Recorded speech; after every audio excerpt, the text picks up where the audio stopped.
Bonjour et bienvenue dans cette vidéo. On essaiera de découvrir une attaque qui est assez avancée, très intéressante, mais aussi très utilisée par les hackers, qui est le DLL hijacking. Donc cette technique, on va pouvoir voir plus en détail dans les vulnérabilités orientées applicatives. Donc ce qu'on va voir, donc le module spécialisé dans les vulnérabilités applicatives, on va pouvoir approfondir nos connaissances dans ce genre de vulnérabilité. Donc disons que cette vidéo sera une guise d'initiation au DLL hijacking. Si on veut, sans plus tarder, le plan de la présentation est le suivant. Nous allons commencer par une petite introduction suivie par une petite illustration. Enfin, on va passer vers un lab. On essaiera de mettre en pratique le DLL hijacking. Donc, qu'est-ce que le DLL hijacking? Donc, avant de savoir ce qu'est cette attaque, il faut d'abord essayer de comprendre ce qu'est une DLL. Donc, DLL pour Dynamic Link Library. Donc, une librairie qui est dynamique mais aussi linkée à quoi, comment. Donc, la définition est la suivante. Donc, c'est surtout en ce qui concerne le partage de code, mais aussi la modularité dans le développement. Donc, les fonctions sont chargées en mémoire par un programme lors de l'exécution, par opposition aux bibliothèques logicielles statiques ou partagées, dont les fonctions sont chargées en mémoire avant le début de l'exécution. Donc, dans ce cas, le tout est chargé d'une manière dynamique. Donc, il faut savoir que concernant l'architecture, votre exécutable, que ce soit n'importe quel programme, va utiliser deux types de DLL. Des DLL orientés système et des DLL, donc des librairies dynamiques, qui sont orientées spécialisées pour l'application. Comment détecter si une DLL utilisée par l'application vulnérable, comment découvrir si les DLL qui fonctionnent avec l'application, donc les DLL dont elle a besoin pour fonctionner, c'est ce qu'on va essayer de découvrir. On va tout d'abord comment pouvoir détecter si une DLL est vulnérable ou pas. Donc tout d'abord, il nous faudra récupérer la liste des DLL, donc et pouvoir l'analyser d'une façon statique. Mais on peut aussi utiliser un outil automatisé qui nous permettra de pouvoir auditer si on peut hijacker une DLL ou pas. Donc cet outil qui est très intéressant, qui est DLL Hijack Auditor. Donc qu'on va pouvoir découvrir ensemble, qui va essayer de nous automatiser la tâche. Donc c'est ce qu'on va essayer de découvrir. Et donc au niveau du module spécialisé dans les vulnérabilités applicatives, donc on va pouvoir découvrir cet outil plus en détail. Sans plus tarder, allons découvrir tout ça ensemble et en vidéo. Une fois au niveau de Windows, donc notre machine, la machine de la victime, autrement dit, donc, mais aussi on peut l'utiliser à des fins d'analyse. Donc on va essayer d'utiliser tout d'abord un petit programme qui va nous permettre de lister la liste des DLL qu'un programme utilise. Donc cet outil est le Process Monitor que vous trouvez dans les ressources. Donc on va lancer ce dernier. C'est un outil qui sera très intéressant, donc on va le revoir plus en détail.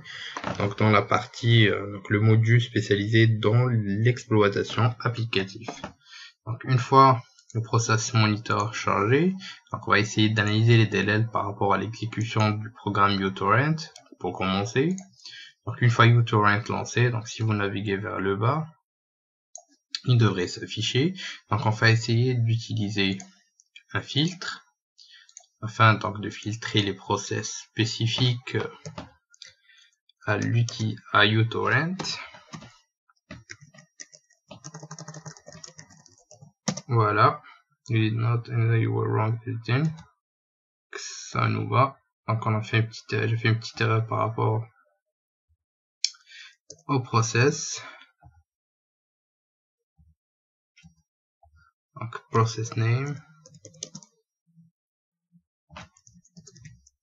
Donc, vous pouvez aussi chercher donc à partir de la petite barre. Donc il faut spécifier aussi le process, donc l'exécutable. Donc je vais essayer de supprimer cette partie là, donc uTorrent.exe. Et voilà, on va ajouter. Comme vous pouvez le voir, on a pu récupérer tous les éléments concernant l'exécution de uTorrent. Donc maintenant nous allons essayer d'exécuter, donc d'ajouter un autre filtre, un autre filtre, mais cette fois concernant les paths, donc DLL. Donc, tout ce qui concerne les DLL, donc, voilà, paths, on va afficher tout ce qui concerne donc les DLL. Une fois la liste des process affichée, donc nous allons essayer d'ajouter un filtre afin de pouvoir spécifier, donc avoir des informations concernant les DLL, donc qui sont utilisés, contient DLL, donc les DLL qui sont utilisés par l'application. Donc item you are editing, edit now, yes. Donc voilà, nous avons la liste des DLL utilisés donc par l'application. Donc maintenant vous pouvez soit utiliser ces DLL-là à des fins de recherche par rapport aux possibilités de hijacking. Donc ici on a pu lister. Vous pouvez utiliser un autre outil qui est automatisé pour la détection de vulnérabilités orientées. Ce dernier se nomme DLL Hijack Auditor, donc qu'on est en train de découvrir. C'est un outil qui est vraiment très sympa et que vous permettra d'auditer, donc s'il existe une possibilité d'exécution, donc d'exploitation de DLL hijacking. L'utilisation est très simple, donc il suffit de naviguer vers l'exécutable. Donc on va prendre l'exemple dans ce cas donc, de Wireshark, donc la version 1.2.10 que vous trouvez aussi au niveau des ressources.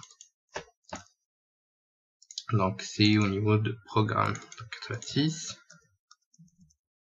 Wireshark, on navigue vers l'exécutable, ouvrir. Donc une fois que vous avez chargé l'exécutable, vous laissez les options par défaut et on va choisir Start Audit. Donc le programme va essayer d'auditer votre application afin de pouvoir découvrir si un DLL, donc une librairie est exécutable, donc si elle est vulnérable, donc il y a une exécution entre vulnérable et exploitable.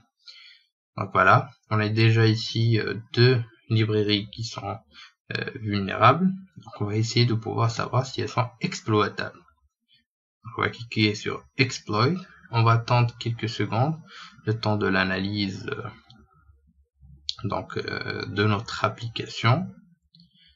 Donc, ce qui se passe donc, très rapidement, on va récupérer donc un petit rapport qui est extrêmement intéressant, donc qui va nous permettre aussi des manipulations, donc qui va nous faciliter plutôt la manipulation de l'exécution de vulnérabilités orientées hijacking DLL. Donc une fois le test d'exploitation est fini, vous pouvez juste cliquer sur Report.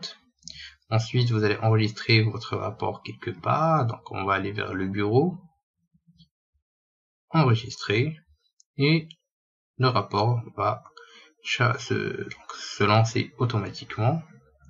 Donc, on va fermer notre application entre temps.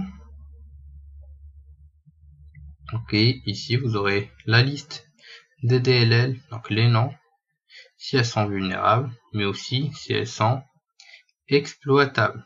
Comme vous pouvez le voir, donc nous allons essayer de pouvoir exploiter un DLL donc, qui est vulnérable. Donc dans ce cas, nous allons voir donc, le cas du rpcap.dll. Nous allons copier ce dernier. Maintenant, nous allons nous diriger vers Kali Linux afin de commencer à performer cette attaque. Une fois au niveau de Kali Linux, donc on va essayer de créer notre payload donc, grâce à l'outil MFS Venom. Donc le payload sera meterpreter, donc Windows meterpreter /reverse TCP localhost, l'adresse de notre hôte. Dans ce cas, qui est le 192.168.47.153. Concernant le port, on va le laisser donc, par défaut, donc le 4444. Donc vous pouvez spécifier l'architecture ou pas, donc on va laisser l'architecture par défaut, donc -f profile, donc le type DLL. Ensuite, on va utiliser le nom suivant, Donc rpk.dll, rpk.dll. Donc on va juste revérifier le nom et on va lancer la création de notre DLL vulnérable dans le répertoire root, dans le bureau, comme ceci.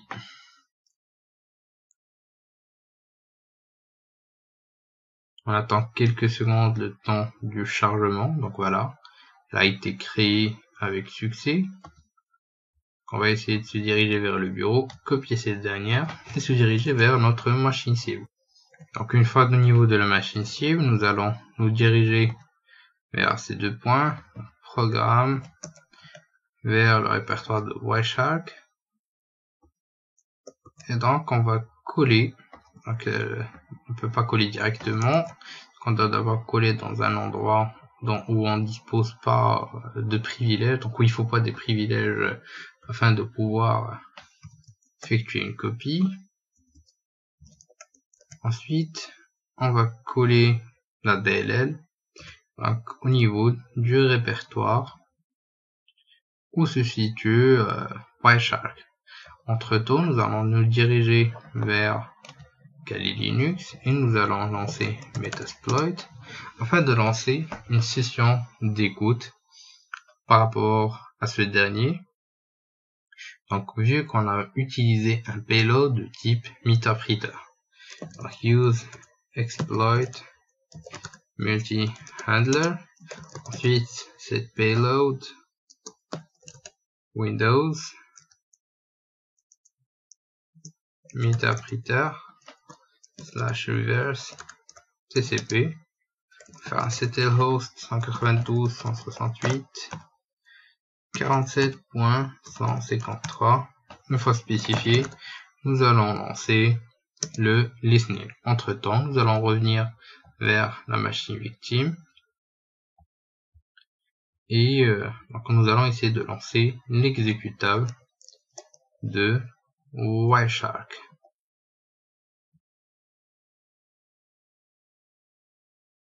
On va lancer ce dernier comme ceci. On va attendre quelques secondes le temps du chargement de ce dernier. Donc déjà on a ici l'envoi du payload au niveau de la machine cible. Le chargement, une fois que le chargement commencera, donc on pourra récupérer notre accès donc via notre payload Meterpreter directement sur la machine cible. Donc voilà, donc, comme vous pouvez le voir, on a pu récupérer ce dernier avec succès.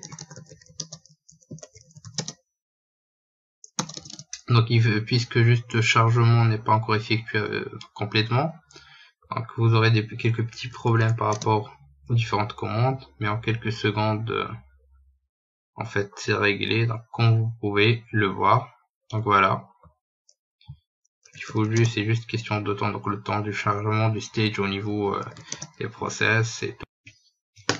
Comme vous avez pu le voir, nous avons pu récupérer un shell au niveau de notre machine cible.